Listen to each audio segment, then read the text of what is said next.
بريطاني. قال لهم ايه؟ قال لهم لقد سافرت بطولي وعرض الهند ولم اجد شخص واحد يستجدي او شخص صالح. ده سنه 1835. هذه هي الثروه التي وجدتها في هذا البلد، منظومه اخلاقيه عاليه، ولا اعتقد اننا يمكن ان نهزم او نختلط هذا البلد مع وجود مثل هؤلاء البشر الا اذا كسرنا او حطمنا العمود الفقري لهذا البلد وهو الموجود الروحي والثقافي.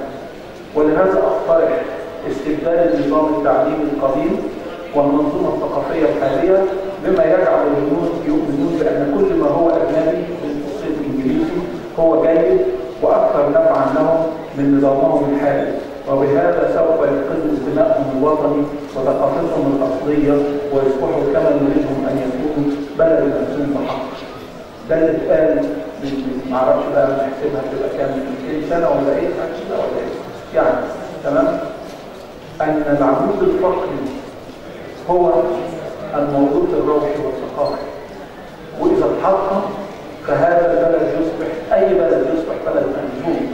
ولذلك انا عاوز اقول انه اذا كان من سنين طويله العبيد اتخذوا من افريقيا وراء امريكا، فهناك محاوله النهارده لخلق عبيد جديد بس بقى بلغه اخواننا بتوع الاي تي، هيبقى اي عبيد، اي عبيد عن بعد، ولن نسمح ان نكون عبيد عن بعد في اي حاجه.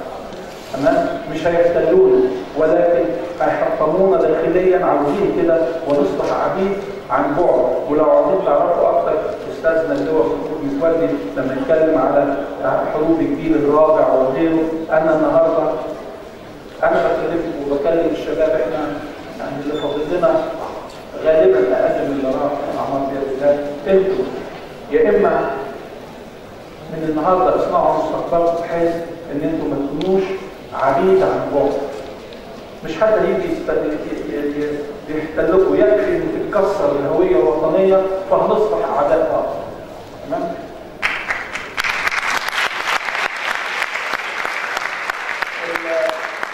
الصوره دي تحت ده اسد بينط جوه طوق سلك، طوق نار، وفوق ده حوت بيجيبوه ويخلوه لو تشوفوه ينط ويتقلب وبعدين يدوا اكل. في الحالتين في الحقيقه هم بيخلوا الاسد ينط جوه النار، تمام؟ بحاجتين، بالعصا والجزره، يعني ياكلوه ويضربوه فينط. هنا برضو الحوت دوت كل ما يعمل حركه يدوا له اكل. سؤالي، احنا بنقف نتفرج على الناس اللي بتسقف لهم صح، على الاسد مسقف والحوت يا سلام، وناخد اولادنا واحفادنا يتفرجوا. لكن سؤالي، اذا الاسد ده رجع الغابه هل يستطيع ان يكون اسد بجد؟ لانه فقد هويته. تمام؟ ده بقى فرد، ده ممكن قرد يجننه. تمام؟ الحوت ده لو طلع على المحيط تفتكروا هيبقى حوت ولا سمكه قرش صغيره تقطعه؟ لانه فقد هويته. وبالتالي انا بقول احنا لازم نكون احنا. تمام؟ احنا لازم نكون احنا. الحاجات المعبأة اللي بيتكلموا عليها والكلام ده لازم ما تنزلناش كتير. احنا لنا خصوصيتنا، احنا لنا حضارتنا لازم نفتخر بها، واحنا مسؤولين عن حفاظها ان شاء الله باذن الله. ولذلك بكرر هويتنا هي الوطن. يمكن انا عاوز اقول في الحته دي، ده منحنى بيسموه منحنى مستوى الاداء. كان شايفين صوره فوق الطريق من التجديد، وبعدين يبدا يظهر فيه شروخ، وبعدين يبدا لو ما عملتش حاجه وقائيه دي يبقى في شروخ كتير وبعدين يتقلب حفر. مش كده برضه؟ تكلفه الصيانه الوقائيه لما يظهر شويه شروخ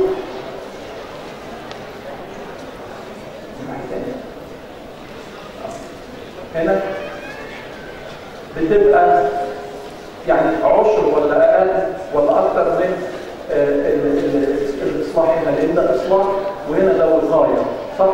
ده ظاهره طبيعيه، ان الوقايه خير من العلاج. انا بحط دي حيث ان انا بتكلم عن الهويه، وانا بتكلم على العلاقه بين المسلمين والمسيحيين. وانا اقصد يعني انا فاكر لما من زمان اللي انا اتربيت عليه، انا كاتب فوق اوجينيه هانم ومطر فندم. دول كانوا جيراننا في واحنا ساكنين في بيتنا القديم في شارع الجامعه قبل ما ننتقل عندنا في السكن الحالي من حوالي 57 سنه ولا حاجه. لكن اوجينيه هانم ومطر فندم زي ما بقول انا مش فاكر شكلهم ولا مش فاكر المشاعر. دول كانوا ازاي الزيارات، ولما نقلنا لبيتنا رحنا بقينا بعيد، كان انا فاكر اوجينيه هانم دي تيجي وتجيب بسكوت، ولما ابويا الله يرحمه كان مسافر جت وجابت لاختي الكبيره جوانتي. الجوانتي ده لكم ان تتصوروا ان ايامها كان ب 25 قرش.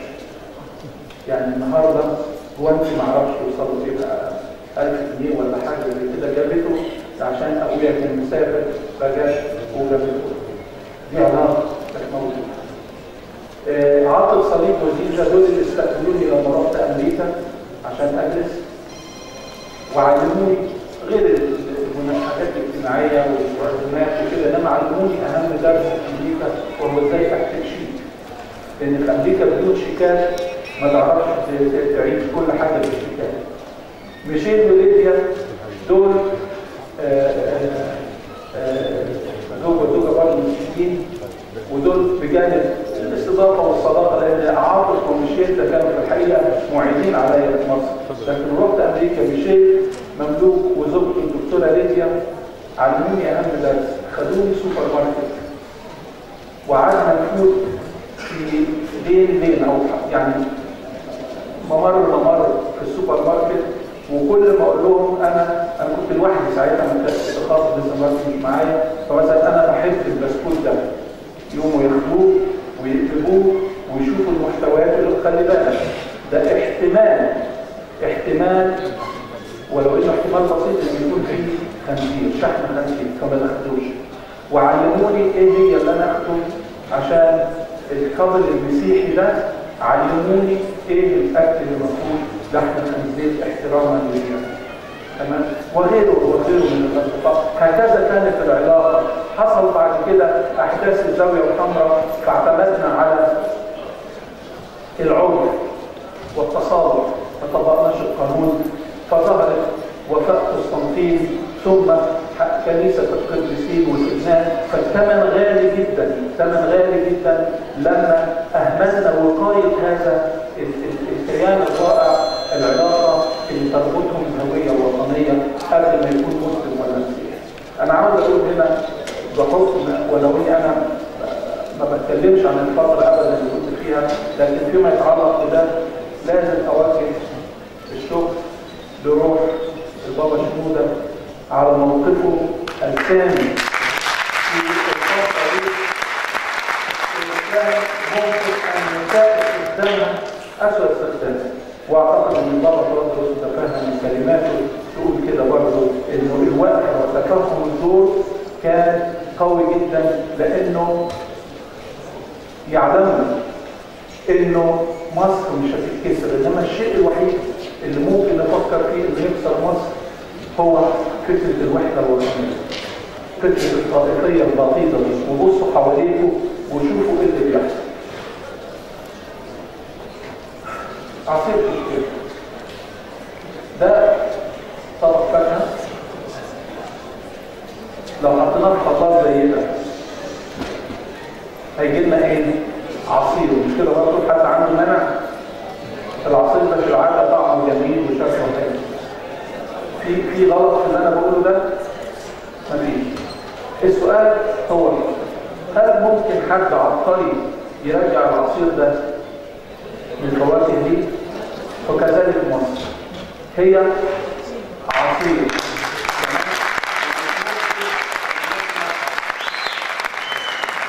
نرجع للتلاعب معنى في الحقيقه هو الهويه الوطنيه. دي في الحقيقه مثال ثاني، كيكه الوطن. مصر بالحضارات المختلفه فيها من فرعونيه الى مسيحيه الى اسلاميه، هي عامله زي الكيكه، تقطعها في اي حته هتلاقي فلو رحت النوبة هتلاقي الحضارات دي موجودة، طلعت اسكندرية هتلاقي الحضارات دي موجودة زي الكيكة بالظبط، لما تقطعها في أي مكان هتلاقي الطبقات دي.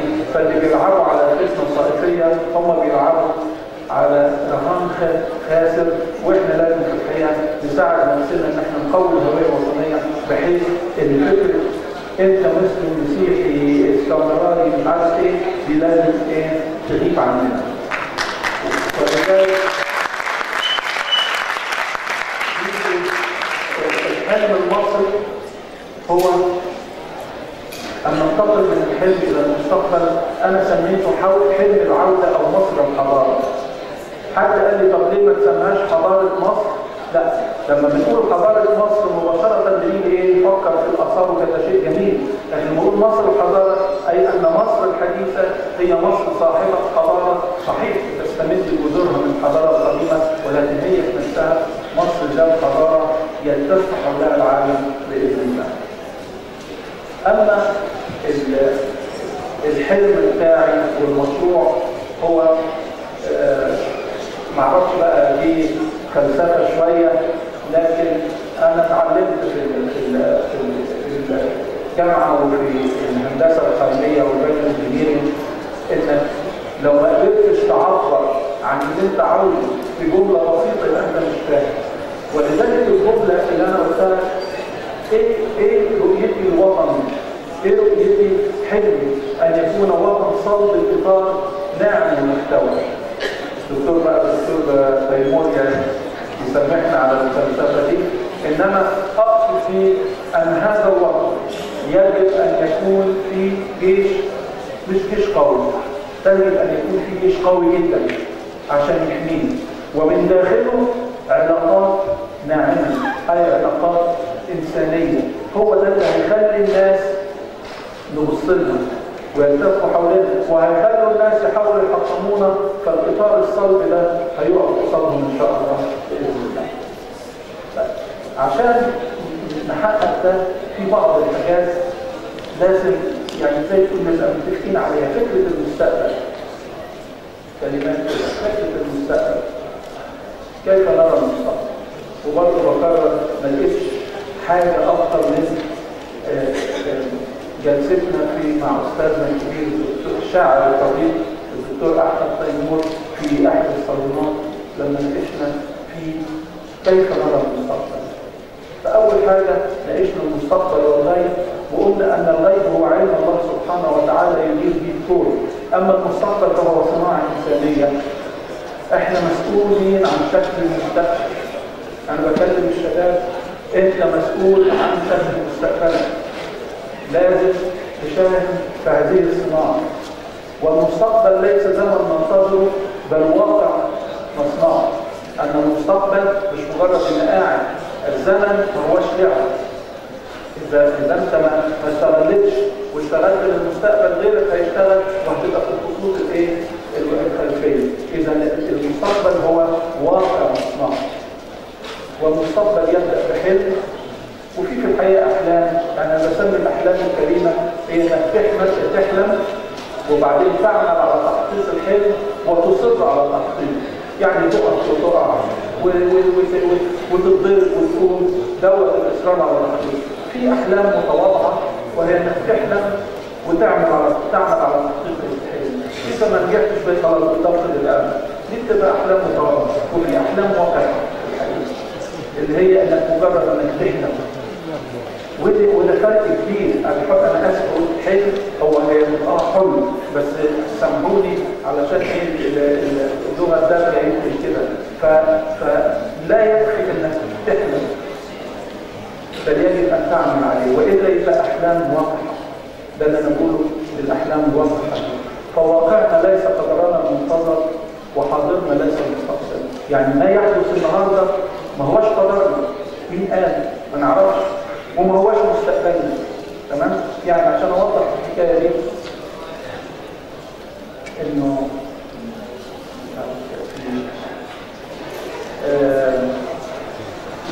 في حلم يعني في حلم في الحقيقه يعني انا بسميه حلم كامل. هيتحقق بإذن الله. وأنا مسميها اللعبة والحلم. في لعبة أي أب هتلاقي بيلعبوا مع أولاده وبيحبوها جدا. لما احنا كنا نجيب كراسي كده ثم نحط عليهم بطانية ولا كبيرة ولا حاجة، ثم أولادي يدخلوا تحتيها ونقعد مع بعض. لعبة بسيطة جدا، لا دول أولادي هم طبعا من فترة كبيرة. إنما يعني لما يروحوا الملاهي عندهم أحسن منهم، لما ينزلوا يركبوا عجل أحسن منهم، ولكن ما تفهمش ليه هذه الخيمة، فكرة الخيمة وإن إحنا نقعد فيها مع بعض كانت بتروق ليهم جدا. والنهارده أنا بلعب فعلا الخيمة دي مع حفيداتي، تمام؟ فده يبدو أن شعور الدفء مع بعض له قيمة كبيرة جدا حتى عند الأطفال. فده الحلم الكامل. أما الحلم اللي إن شاء الله أتمنى نحقق وهو خيمة الوطن. خيمة الوطن اللي فيها توازن الحقوق، اللي فيها الآخرية. فلا ديمقراطية بدون قناعة بالآخر، لا كرامة إنسانية بدون قناعة بالآخر، لا عدالة اجتماعية بدون قناعة بالآخر. فالآخر هو المفتاح أو الآخرية اللي حتى نسميها. فأنا بحط أدي الصورة بتاعت الحلم أو الدعوة اللي كنا بنلعبها، وفكرة الحلم الآخر هو المسلم وغير المسلم، توازن الحقوق، الرجل والمرأة، الماضي والمستقبل. تمام؟ أنا لا يمكن في سبيل المستقبل إن أنا أهدم الماضي، أو إن أنا أفضل أتأمل في الماضي وأنسى المستقبل. التراث والحداثة. تمام؟ الحداثة لا تعني إن إحنا نسيب التراث، ولا إيماننا بالتراث يخلينا نعبده ونبقى جنب التراث وخلاص وننسى التطوير والتحسين. النص والاجتهاد، هناك أمور لازم النص كما هي، وفي أمور أخرى بنجتهد فيها. الغيب والمستقبل لا نكون فيه. تحديات الخارج وقيم الداخل. إن أنا في ظل تحديات الخارج زي الأسد والحوت ده ما ننساش قيمنا الداخلية، وإلا هنتحول إلى مسخ. إذا نسينا قيمنا الداخلية. تنمية اقتصادية واجتماعية في السوق والدولة، هل يا ترى يبقى ماركت ايكونومي ولا اقتصاد موجه؟ لازم الدولة يبقى لها دور والسوق له دور. وبالتالي انه توازن الحقوق او جنة الإنسانية اللي أنا بقول عليها، ودي يمكن أنا باخد من أستاذنا سيد حجاج في الموضوع ده.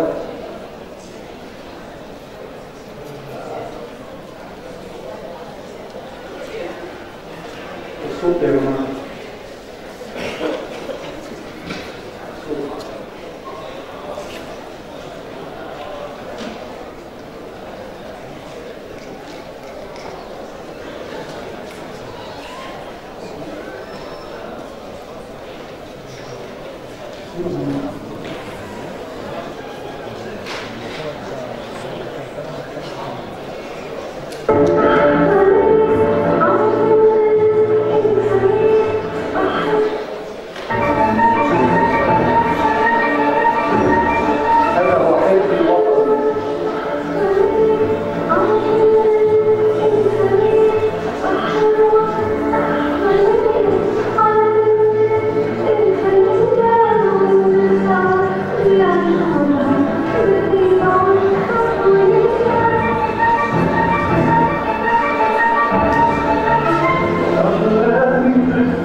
تحت خيمة واحدة ما هياش شيء غريب، حصل قبل كده.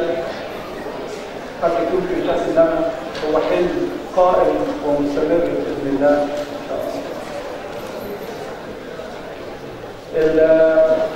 ده المستقبل. الأخلاق من حوالي 105 سنة الشاعر حافظ إبراهيم قال قصيدة العلم والإيمان. أنا بتكلم دلوقتي على إيه المفاهيم الأساسية وإحنا ماشيين في مشروعنا اللي هو مشروع الوطن، اللي هو مشروع الهوية الوطنية.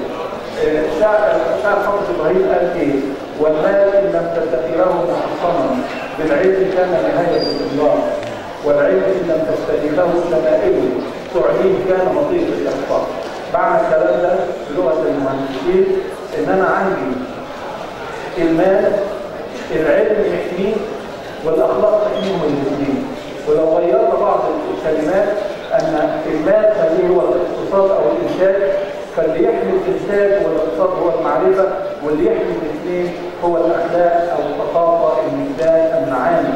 الدول اللي احنا شايفينها مغرورة بنفسها فقدت، صدقوني فقدت القيم، وبالتالي هي في مرحلة خطرة جدا بكرة فيه. ده المعدل الخوارزمي، مش عارف يا واضح ولا لا، بس بيقول ايه؟ بيقول اذا كان الانسان ذو اخلاق فهو واحد، واذا كان الانسان ذو جمال فاضف الى الواحد صفر يبقى 10، واذا كان ذو مال ايضا فاضف صفرا اخر يبقى 100، واذا كان ذو حسب ونسب فاضف صفر اخر يبقى 1. فاذا ذهب العدد واحد وهو الاخلاق ذهبت قيمة الإنسان وبقيت الأصفار التي لا قيمة لها.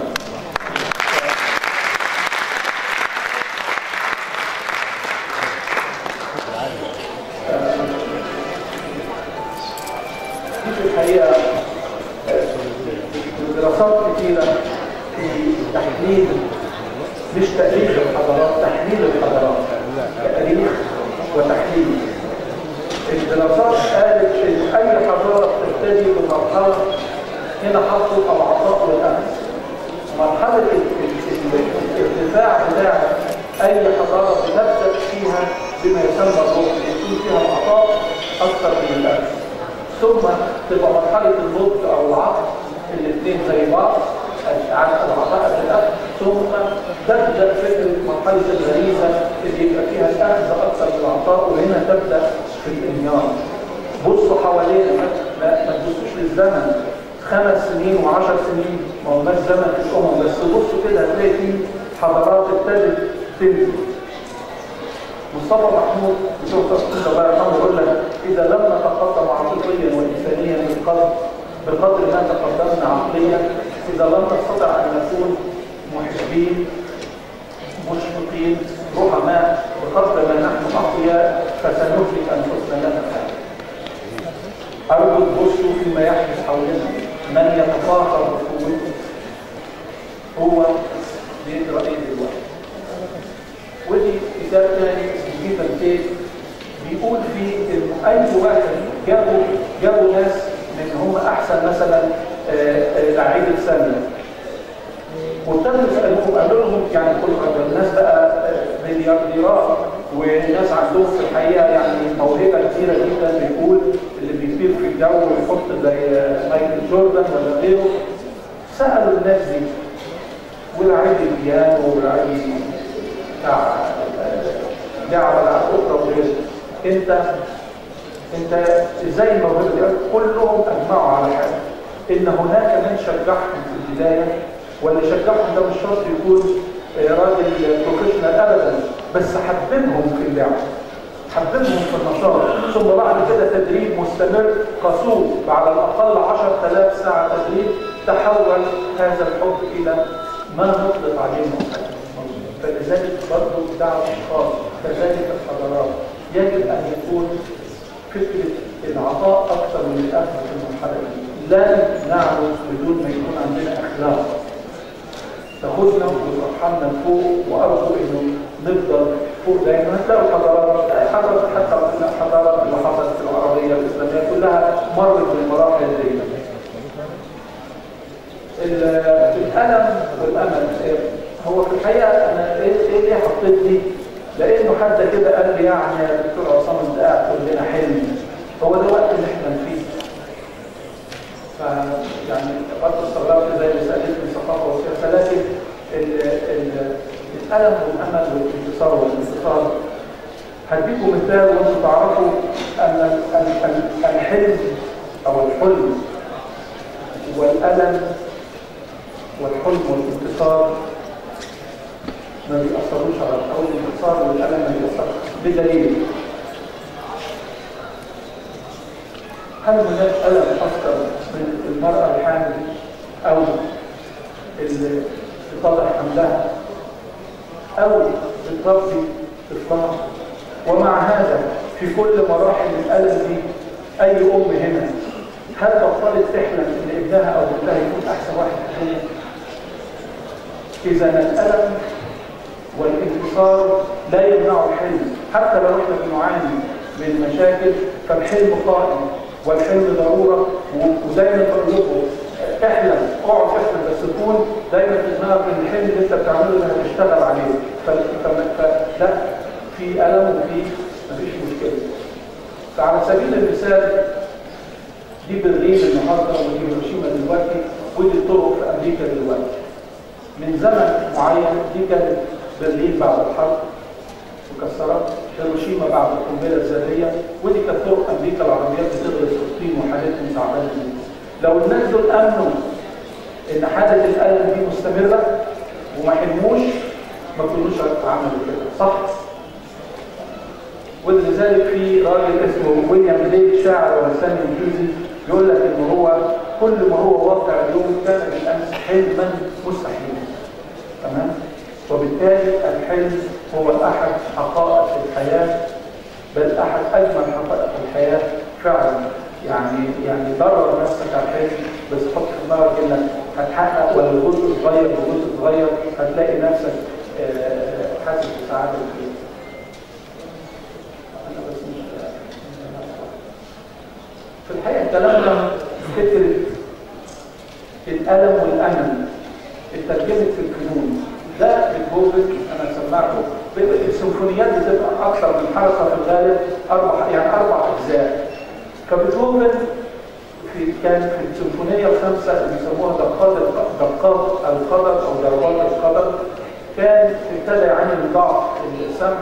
ففي الحركه الاولى هتفتكروا الموسيقى دي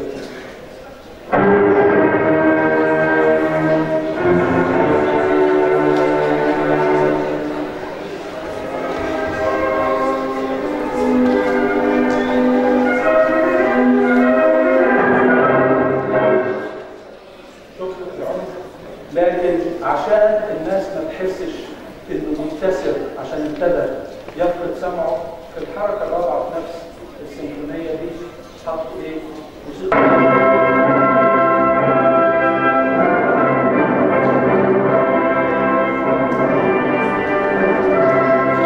موسيقى الانتصار.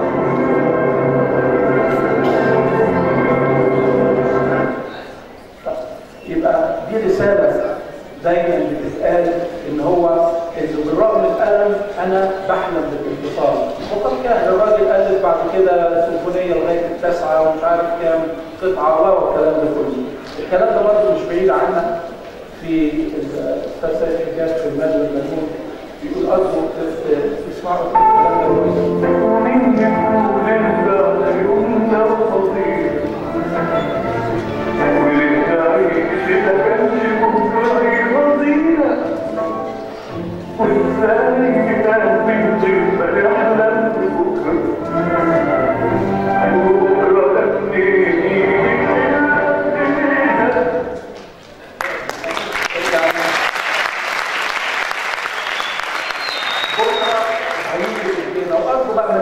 فكره الغيب وكده اتفقنا يعني ايه غيب علم الله، ده بكره مستقبلنا ده باذننا.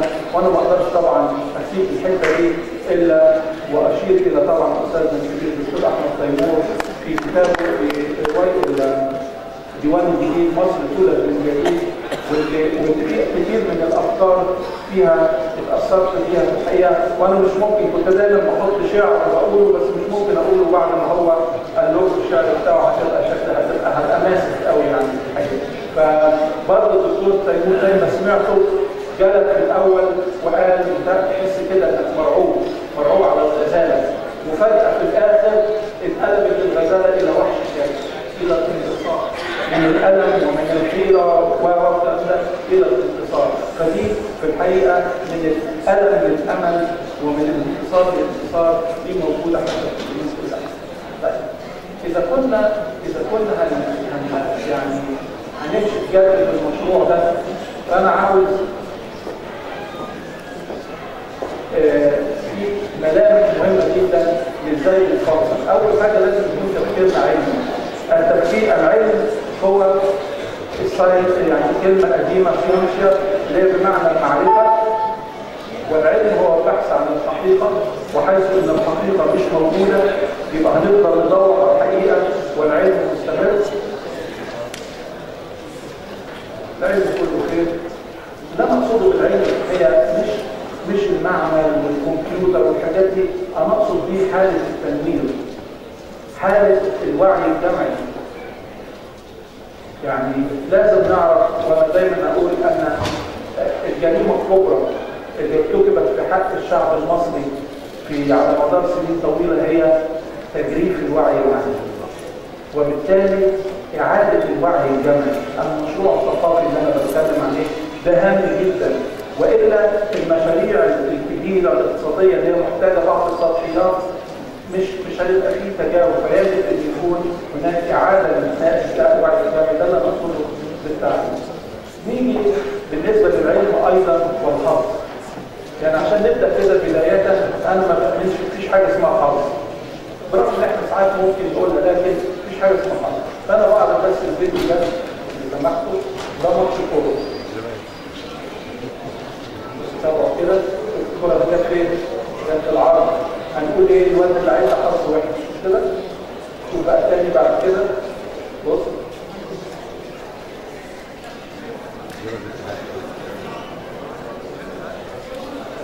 صدها الجول. بص بقى ما يحصل.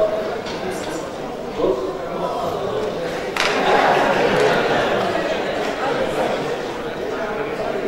اللي يشوف اللقطه دي يقول ايه؟ اللعيب اللي شاط ده حظه وحش كده. لكن واقع الامر لو اللعيب ده جات له الكوره في نفس المكان ده بنفس الاتجاه ده، وهو شاطها في الاتجاه ده بالقوه دي، هتيجي في العرضتين. صح يا جماعه؟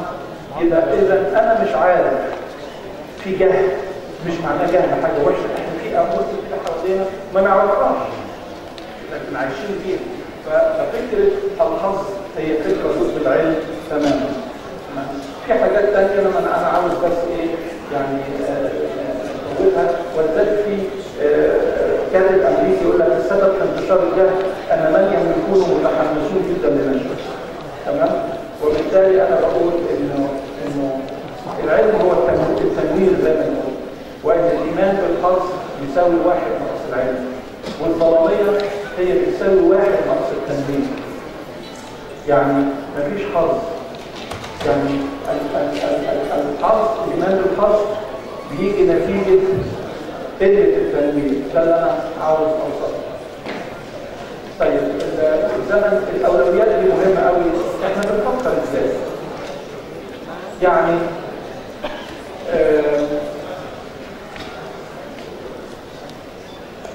اي منتج هو في الحقيقه تفاعل ما بين الانسان والماده والزمن. يعني ايه؟ الانسان بيجيب شويه مواد ويجمعهم على بعض يطلع منتج معين خلال فتره معينه. مظبوط؟ طب ده كويس. يبقى عندي الزمن والماده والانسان بيحصل بينهم تفاعل يديني انتاج. طيب ايه اللي بيخلي التفاعل يحصل؟ ايه اللي بيخلي الناس تشتغل؟ اللي بيخلي الناس تشتغل او المحفز، تمام؟ حاجه زي الميه بتتكون من هيدروجين واكسجين، مش كده؟ ايه اللي بيخلي الاكسجين والهيدروجين يتفاعلوا؟ في محفز طاقه، صح؟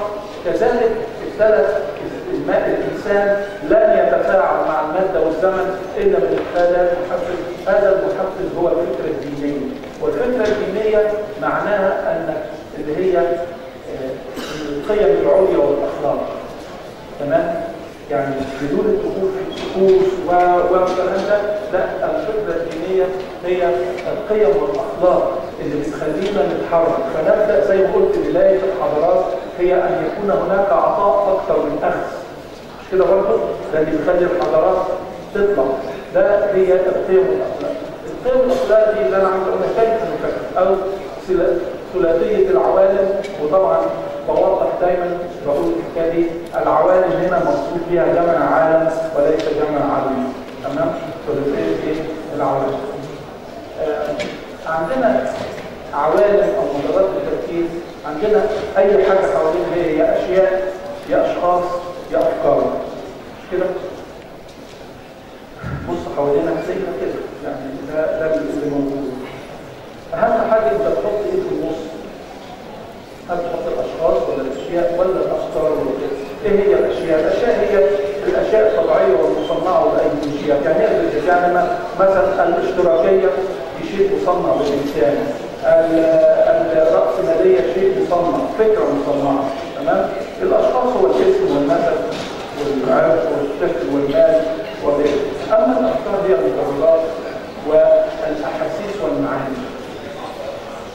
يبقى انا لو بفكر جيدا، انا زي ما بفكركم، احنا بنحاول نفكر ازاي عشان نحقق حلم الوطن بتاعنا.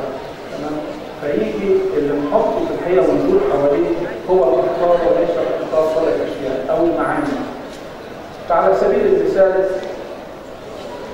حاجه زي ايه؟ البيتلز طبعا على ايامنا كانوا ايه؟ مشهورين. حتى هيستغرب ايه؟ يعني انا حاططهم ليه؟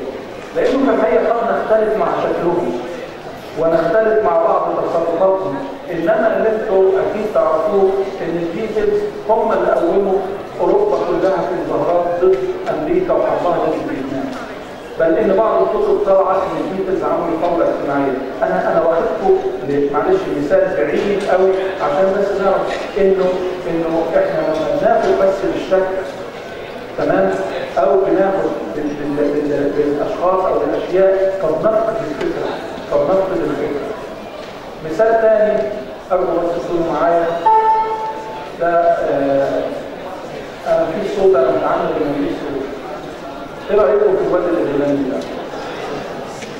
يعني ممكن نقول عليه واد اللوع شويه، مش تمام بتاع كده برضه. طيب في الحقيقه ده عشان انا بصينا على شكله بس، انما ارجو ان احنا نسمع دي اغنيه اسمها سيمبل او التعاطف، وطلعت سنه 70.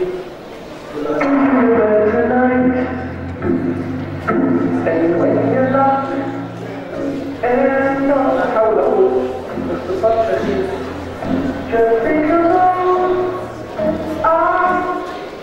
الأغنية دي اللي طلعت سنة 70 بتقول التعاطف، بتقول وانت رايح كده هتنام في سريرك وتقفل عليك الباب، في ناس عايشة في العراء، في ناس جعانة، نص العالم يمتلك الأكل والنص الثاني جعان. الكلام ده سنة 70. أنا ما أعرفش إذا كان في سنة 70 طلعت حاجة زي دي من الفن بتاعنا في المنطقة ولا لا.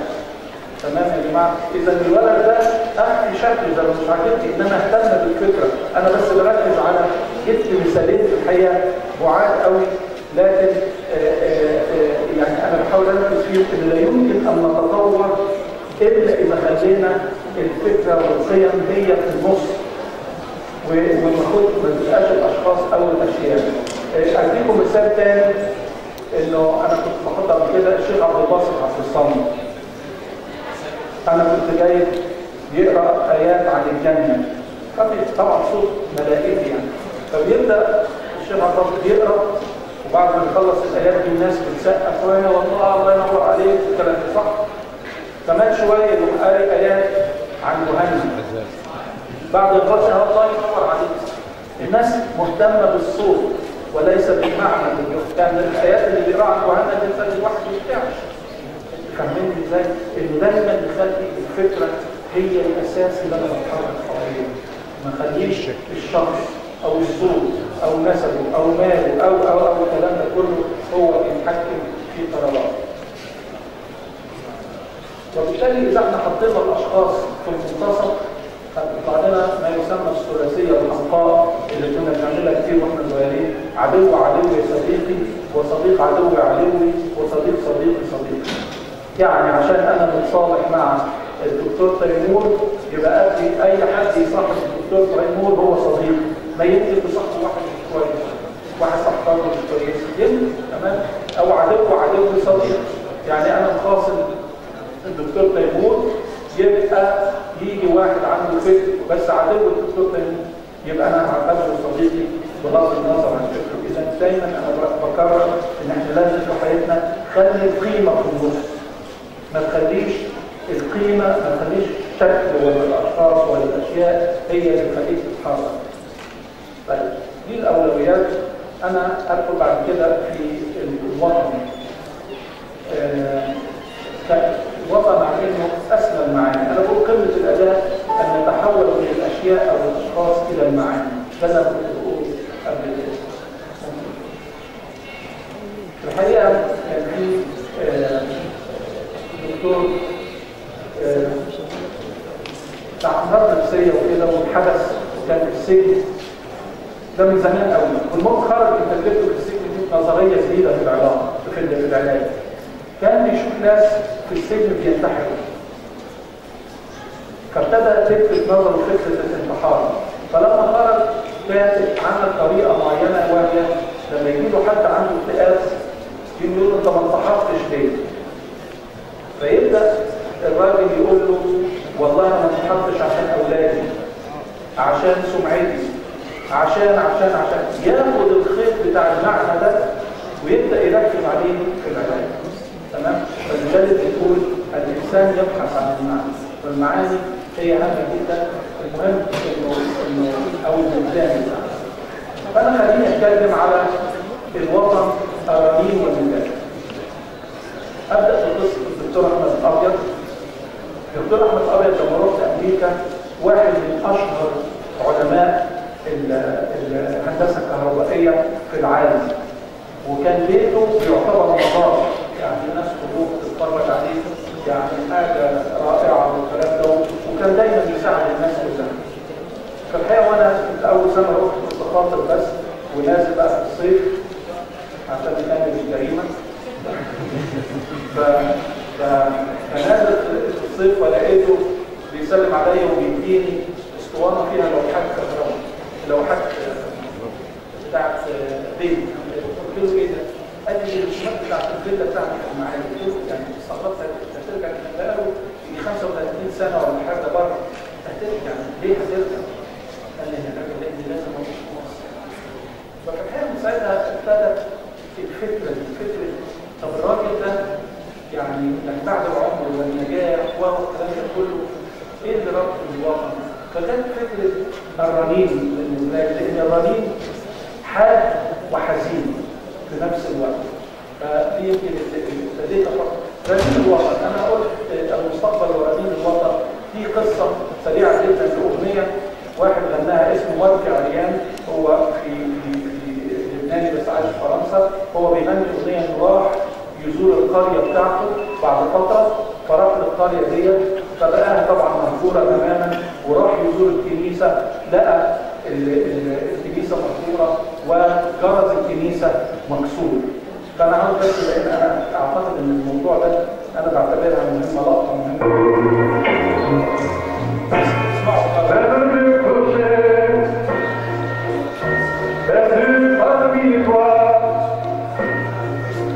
انا دايما بقول ان اللقطه دي تستاهل جائزه.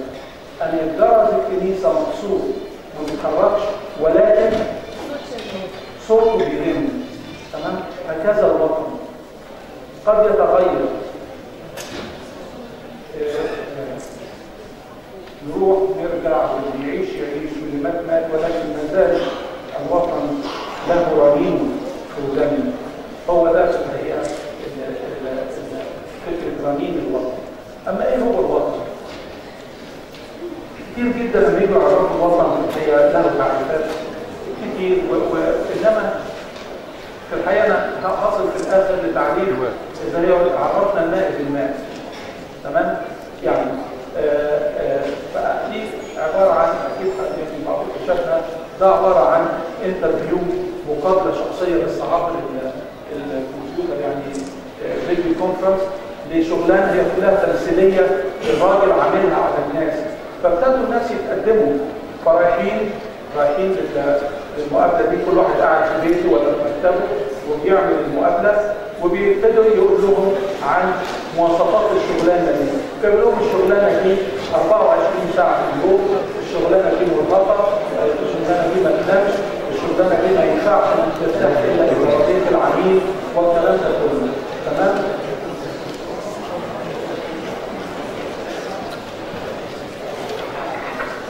دي بس البدايه. Give me 1 second. Sure.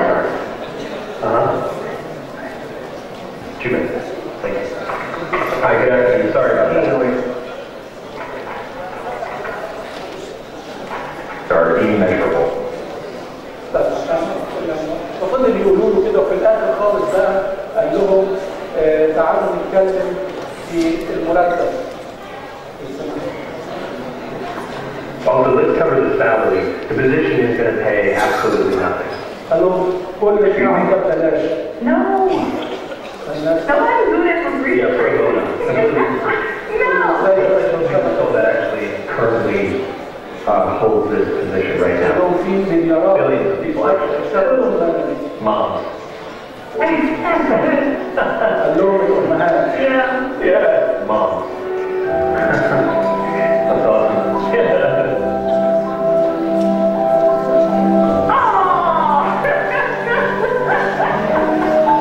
And they meet every requirement, don't they? Oh my God. Yeah, it's no pay, the 24 hours, that's always there. Now I'm thinking about my mom. Yeah, when you think about it, I'm thinking about all those bags and everything. Thank you so much for everything you do. I know it doesn't seem like I appreciate all of that stuff, I definitely do. So, Mom, I want to say thank you for everything that you've done. I love you very much. You've been there through thick and thin. My mom is just awesome. She's awesome. هذه الوظيفة اللي ببلاش وفيها عطاء مستمر هي وظيفة الأم. النداء، أنا سميتها النداء الغريب. هتقول أنا بحب أمي عشان بتأكلني وبتأكل في المال. تمام؟ عشان بتلبسني نفس الشيء، لكن هناك نداء غريب. وفكرة النداء في الحقيقة إذا سمحتوا لي جت لي من قصة زمان مش فاكر ملامح، لكن الأساس فيها قصة للأديب الكبير الأستاذ محمود سيمون. نداء المجهول. نداء المجهول في الفكرة إن إحنا ساعات بيبقى فيه شيء غريب يجذبنا، هو نداء داخلي إحنا مش فاهمينه لغاية لما بنحققه. وبالتالي أنا عاوز أتكلم عن الأم والأمومة. فالأم بترضى وبتأكل وبتشرب، ولما تكبر الأم بنبوس إيديها برغم إن هي ما تقدرش تتحرك، ونبوس رجليها إذا هي صح؟ طب ليه؟ هل عشان أمك أحلى وأحسن؟ ولا أكلتك وشربتك؟ ولا عشان أمك؟ هي عشان أمك. تمام؟ وكذلك الوطن. كذلك الوطن. الوطن لما بقى نحطه في النص كده، فالوطن ما هواش سد الأم، يعني الوطن ليس شيء ولا شكل الأم شخص، ولا كلمة شعور مثل شعور الأمومة قدام. يعني أنا عاوز بقى نبدأ نركز على الحتة دي، أن الوطن هو حالة وجدانية بحتة، واللي هيحاول يبسط الوطن هو بيتعب نفسه نفسيا. الوطن ما هواش أنا رئيس وزراء ولا ده ولا رئيس جمهورية ولا غيره، الوطن حالة وجدانية بحتة. وطبعا أنا ما أقدرش يعني أسيب الجزء ده قبل ما أحط صور أمي الله يرحمها وهي طفلة وهي شاب عن 6 أولاد، ثم أبي 3 أحفاد، ثم وهي قبل وفاتها ب2 ودي قبل وفاتها بشهور، مع أصغر جزء في العيلة حفيدتي أنا، فهي كانت مع حفيدتي أنا. لكن ليه أنا حاطط دي؟ لأنه في الحقيقة مع الفيلم ده أنا بقول والله أنا كنت لما أمي في السنين الأخيرة تعبت كنت في الحقيقة بستغرب لما أشوفها قاعدة أو أشوفها بتاكل، لأن أنا عمري ما شفتها بتاكل معانا، هي قاعدة تقدم على ده وتروح ده وتجيب ده، ولا شفتها نايمة. أنا أقسم بالله أنا ما في يوم من الأيام عطست ولا كحيت ليه اللي هي في راسي، تمام؟ فما تقوليش إن ده إلا هناك نداء إلهي بين الأم والابن، وكذلك زي النداء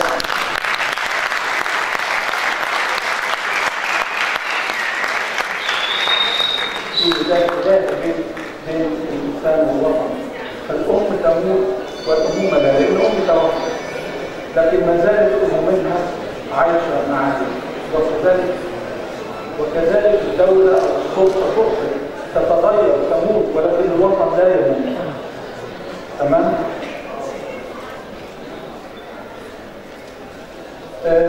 في الحقيقة علشان يعني احكي قصه ثانيه برضه زي ما بنتكلم عن الام، وان كانت طبعا الام امك وامك. دي قصه اب جاله طفل والام توفت، الطفل ده عنده اعاقه جسديه صعبه جدا، وكان الاب يعني مع ابنه دايما، فكان الابن يقول له نتمشى، وبعدين مرة الابن اللي هو عنده إعاقة قال لأبوه أنا عاوز أدخل سباق بيسموه سباق القوة.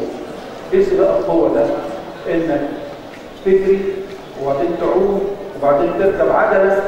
فتخيلوا واحد ما بيعرفش هتشوفه، إنما طلب من أبوه كده، فما كان من أبوه إلا إن ابتدى يتدرب ويدخل وأوريكم. أنا حاطط أغنية من ملهاش علاقة بالوقت ده، لكن أنا حاططها لأنه الأغنية دي بيقول له يعني أنت بترفعني وأنا بقدر أبقى أحسن وأنا فوق كده. ده هو اللي كان بيخاف الصبح ابنه عشان يدخل السباق ده، زي ما اتفقنا هو ابنه معاق، هو مش هيجري لكن الأب هيجري بيه ثم يعوم بيه ثم يركب عجلة بيه.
الحقيقة في حدوتة برضه محلية.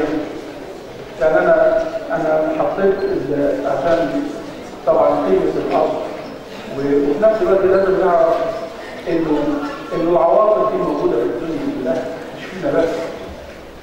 تمام؟ ويجب في الحقيقة نستغل إن الناس دي عاوزين قيم، عاوزين أخلاق عشان يتفتحوا حولها، مش إحنا بس يعني. فالمهم إن برضه في حدوتة محلية سنة 76 كان في شاب في المجند، وكان بعد يوم طويل في المعسكر كده واشتغل وبتاع وجاي، وكان ابوه مريض مرض خطير لدرجه انه ما كانش بيقدر يعني يمسك الكوبايه كويس او يمشي، لازم يعني مساعده تامه ليه. فالمهم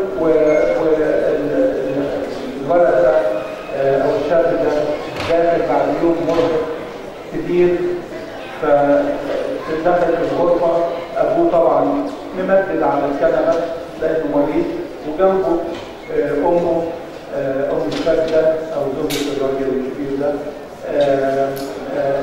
الراجل ده توفى سنه 77 بالمناسبه، القصه دي قبلها بشهور، وكانت الام قاعده تشتغل بعد الزوجه عشان لو احتاجت حاجه.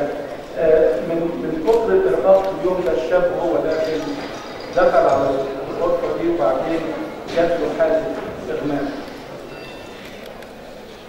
هو فلقى نفسه على سرير، انما عرف بعد كده انه لما هو اغمى عليه الام جريت.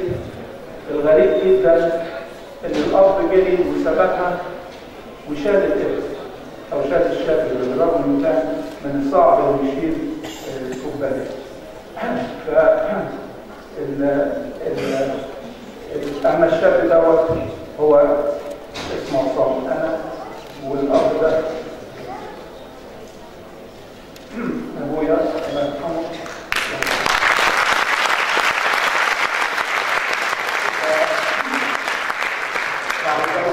الاب يموت والابوه لا. الوطن، الدوله تتغير والوطن لا. الوطن وجدان لا يموت ولا يرضى ابدا. تمام؟ ارجو منكم دايما احط دي في اعتبار.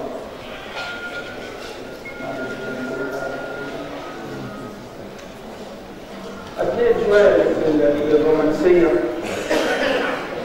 ده فيلم في حكاية فوق دي اللي هي الإلكترونات في الذرة وتحت الكواكب بتدور حوالين الشمس، ودي لبنى عبد العزيز في فيلم أنا فوق. إيه العلاقة بينهم؟ أنا في الحقيقة الكواكب اللي بتدور بسرعة دي لو ركزنا عليها هنقول إن الكواكب دي حرة تماما، مش كده؟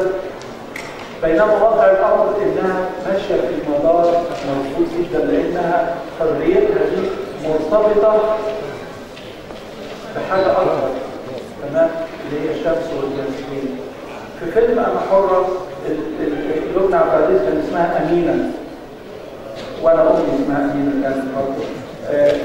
كانت بنت تبدو طول الفيلم انها متبرمه، ما تضحكش ابدا. كانت عند عمتها باين وهي بتدرس الثانوي، فكانوا دايما يختلفوا معاها لانها مش عارفه يجيبوا لها عرسان ما تمشيه والكلام ده كله. الى ان بعد ما خلصت ثانوي راحت بقى عند ابوها ودخلت الجامعه وبتدرس في الجامعه، فكل ما تقول لابوها حاجه يقول لها انت حره. يعني كانت قبل كده دايما حاسه بالقيود ويجي لها يعني احلام وكده، فهو لا انت حره يا حبيبتي. ده اللي كان هو اول احسان عند القدوس اللي هو محمد القدوس الكبير المسج، فكان يقول لها انت حره. والبنت برضه مش مبسوطه، ما بتضحكش، مش عاوزه تتجوز، الى ان قابلت مين بقى الخبراء اللي يقولوا لنا؟ شكري سرحان. فارتبطت بيه ولانه كان بيعمل على تحرير البلد، كان راجل مؤمن بالوطن، فهي ارتبطت بيه وحبته وبقت تضحك. وانا طبعا لا اقصد كده، لقطه الفيلم وهي بتربط له الجزمه، الست المتعجبه دي طبعا دي كلها حاجات رمزيه تمام. وفي الاخر هما الاثنين اتسجنوا، بس في لقطه عبقريه المخرج حطها ان هما اتجوزوا في السجن وهي بتضحك، وبعد كده كل واحد رايح مكان فالقضبان موجوده. فانت في الحقيقه انا بالنسبه لي اللقطه دي عبقريه، لان القضبان موجوده، انت ما تعرفش مين اللي جوه السجن ومين اللي بره السجن تمام. اللي يكون بره السجن هو اللي لقى الضلمه بتاعته. فهي في الحقيقه كانت متذبذبه الى ان لقت المدار بتاعها وهو مدار حريه الوطن تمام.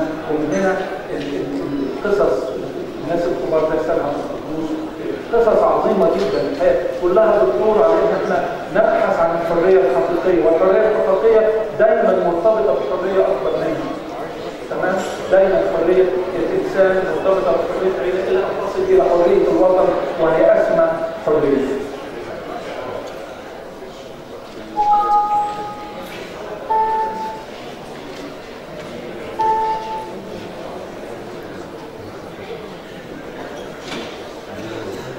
هنا اتنقل من رومانسيه بتاعتنا الى رومانسيه الوطن. سنه 73 انا كنت في الجامعه وهقول حاجات سريعه. ففي نادي الترسانه ونادي الجزيره وعم صابر القهوجي والتمثال السعيد. القصص دي ايه؟ ان احنا كنت في الجامعه وكنا بنقف نلعب في الكوره، لكن لما جت الحرب كلنا اتطوعنا، جزء منا راح نادي الترسانه، انا كنت منهم، وجزء راح نادي الجزيره. الناس اللي في نادي الترسانه كنا بنتدرب على بندقيه اسمها بندقيه حكيم بسيطه، واللي في نادي الجزيره كانوا بيتدربوا على مدفع اسمه مدفع بورسعيد. فكنا لما نلتقي كانوا يعيرونا يقولوا احنا بنتدرب على المدفع وانتوا على البندقيه، احنا اللي هنروح الجبهه وانتوا مش هتروحوا. فكان يصل الصدام الى حد البكاء، يعني ليه هم يروحوا واحنا ما نروحش؟ برغم ان احنا في الاخر ناس اولاد يلعبوا شكلنا عادي، لكن كان هناك قضيه. اللي كانوا معايا في نادي الترسانه يعني اللي عاش والتوفى ربنا يرحمه، لكن بعضهم كان واخد اعفاء من حصه الالعاب، يعني كان واخد اعفاء من المجلس الثاني، ولكن هو راح يتطوع وكان عاوز يروح الجبهه. هذا النداء الخفي اللي تتحطم امامه القوه اللي احنا نعرفها. عم صبر القهواجي ده كان في قهوه تحت بيت واحد صاحبنا كنا بنروح له. ففي الفتره دي عم صبر ده كان يغادر الدنيا ميه علشان الناس لما تيجي يبقى الجو كده بطل يرش ميه لان دي حاله حرب.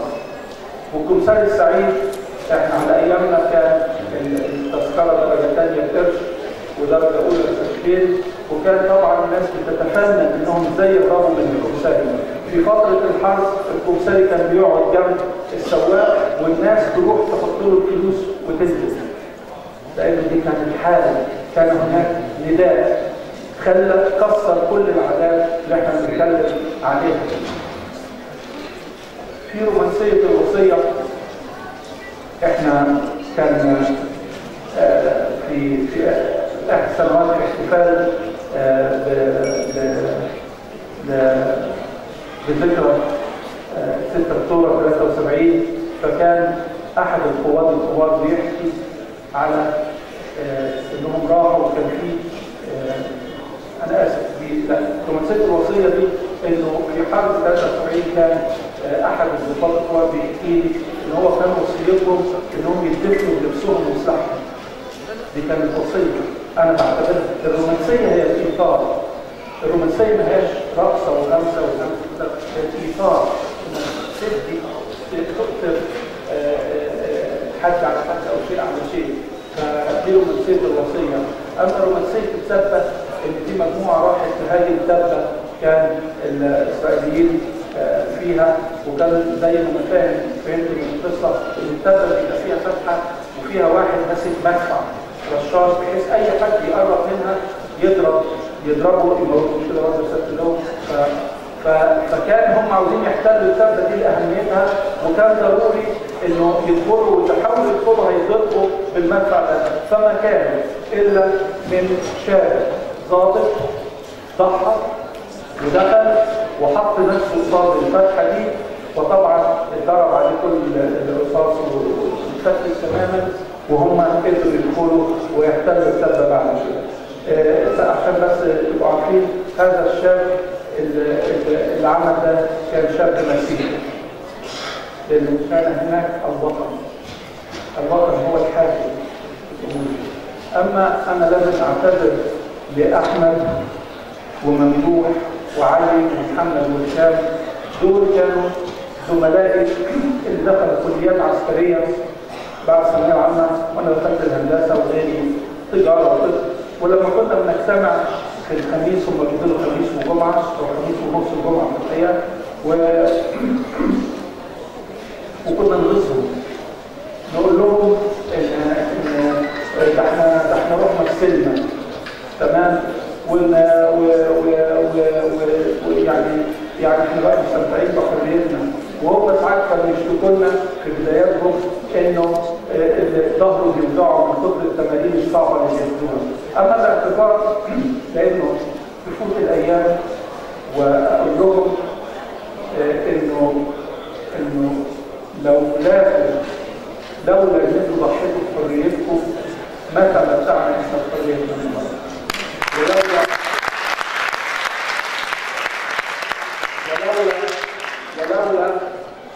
ظهركم اللي وجعكم ما كناش لقينا حد يحمي ظهرنا. فتحيه ليهم واعتذار للعالم.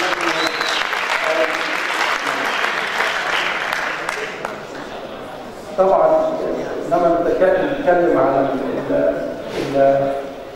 يعني التضحيه وازاي انه الايثار بنفسك لاجل الغير هي محرك اساسي لبقاء الاوطان. فانا بقيت هتعرفوا دي انا بتعمل بريفنج بسرعه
بنحبك قوي يا دكتور عصام.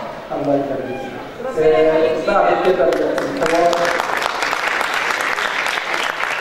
هو حوار بيني وبين صديقي الحيران عن وطن مصر.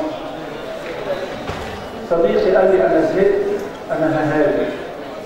فرديت عليه واغنيه اسيب المعصيه اللي انا كاتبه بالاحمر انا بشوفه مهم قوي.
صديقي بعد ما اتكلمنا شويه وقلت له شويه اغاني قلت لها اكيد انا عاوز اقول لها اسلامي، واعتقد بقى ان شغال الاغنيه دي بشكل محافظ على غرامه.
ده وطني الصغير، أولادي وزوجتي، ودول حفيداتي بحبهم، أنا عارف إنهم بيحبوني لكن ساعات بيجننوني.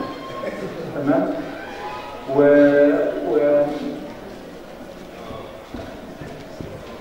إدارة يعني بسرعة عاوز أرجع لهم عشان أقول أكيد فضلهم يعني بيمثلوا لي حاجة مهمة قوي، وده وطني. ساعات بزعل، ساعات بغضب منه، لكن زي ما بقول وأنا طالع على سلم الطيارة ببقى بحسب الأيام هرجع إمتى. ليه؟ أنا عاوز أرجع لمصر عشان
كل الحب والتقدير بنرحب بالاستاذ الدكتور المهندس عصام شرف، وبشكر الصالون البحري بقياده اللواء محمود متولي، وبنشكر سياده الشاعر العظيم الكبير الاستاذ احمد شيخور، وبنقول لكم من احسن الندوات اللي حضرتها واللي عملتها مديريه شباب الرياضه، وهي فعلا بنختم، هي فعلا حاجه حلوه خالص.